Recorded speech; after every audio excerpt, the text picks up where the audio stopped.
Also, I wanted to hit Florida State real quick. I know we're up against the time, but we can go a little bit longer because I talked to some folks, and Michael Alford, the AD, came out on Monday, and basically said Mike's going to be the coach here for the rest of the year, and we're going to evaluate at the end of the year.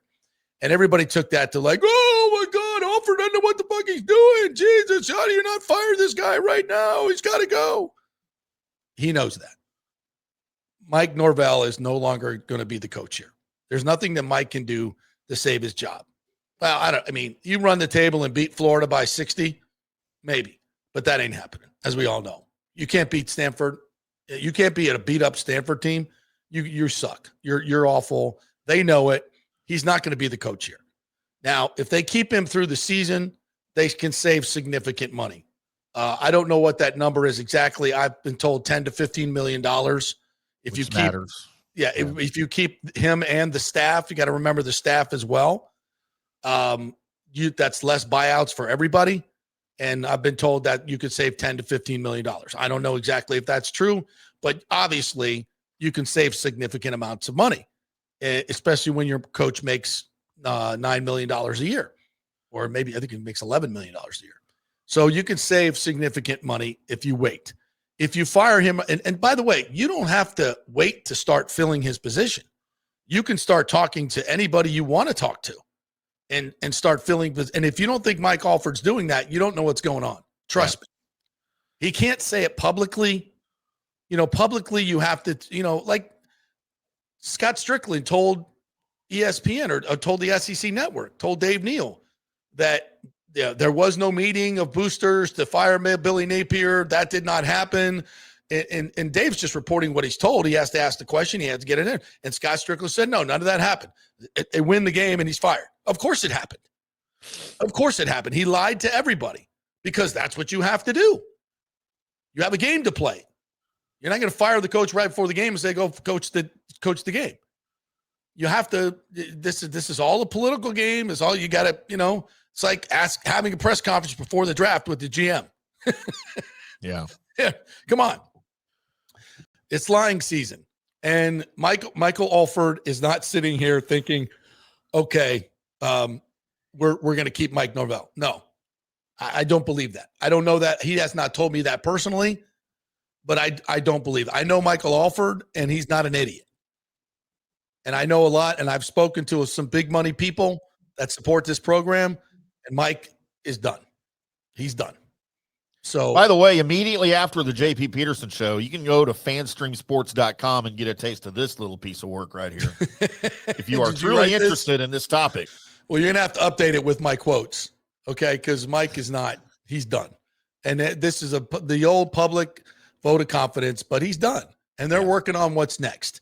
So if you can follow, and I, my good friend Rick Ballou at 1010XL, we have him on the show all the time.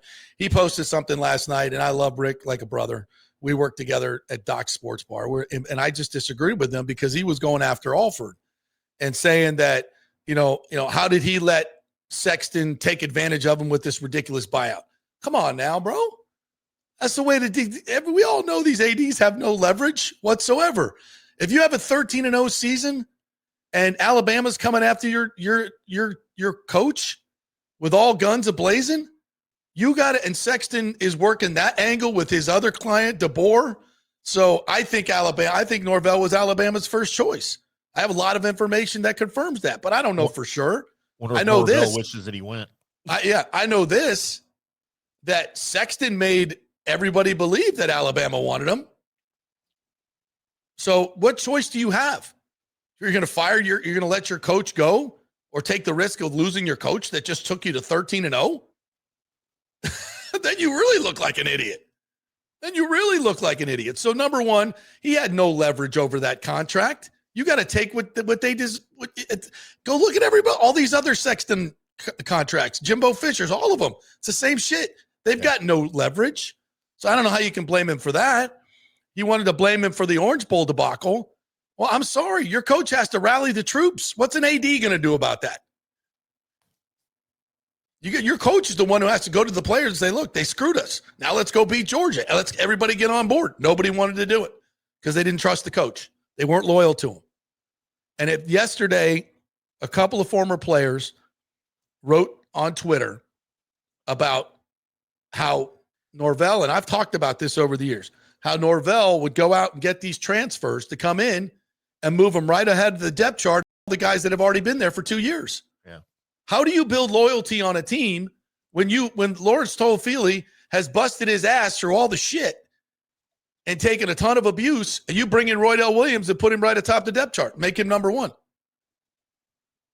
Same with DJ. You bring in DJ and you recruited Brock, and you recruited who was there for you when Jordan Travis went down and took all the hits. I'm not saying Brock was great, but he wasn't any worse than DJ Uyunga lay down. You know, and you do this time and time again. You build no loyalty from. If you're not loyal to your players, how do you expect them to be loyal back to you? They're not going to play for you in the Orange Bowl. They don't trust you. And he wanted to blame Alford for Mike not having to stand up at the podium and tell everybody what happened on his black eye. Your athletic director has to tell your coach that? To me, that was the last straw. You're a buffoon, Mike Norvell. At this point, you're a buffoon and a charlatan. And he's not going to be the coach of Florida State. So if all you folks that are going crazy over Mike Alford, who just completed that stadium renovation, which is kick ass, and got the football facility built as well. And I know all this stuff was in the works, but he's been the guy that's got it paid for and done all the legwork for the facilities. And I think all this Mike Alford doesn't know what the hell he's doing talk. I disagree. I know the results aren't what you guys want right now. And all these things you're pointing at, I think you're misguided. I don't think Alford needs to go as well. I think Alford's doing a hell of a job. And he's going to pick the next coach. And we'll see where it goes. I'm not saying it's going to be a home run hire. Who knows who to hire at this point?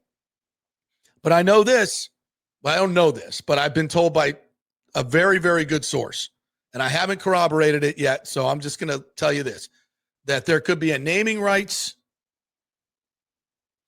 press conference coming soon. And if it might involve another group of Seminoles. Let's just put it that way. And the new Nike deal may be on the way as well. All of this done by Mike Alford.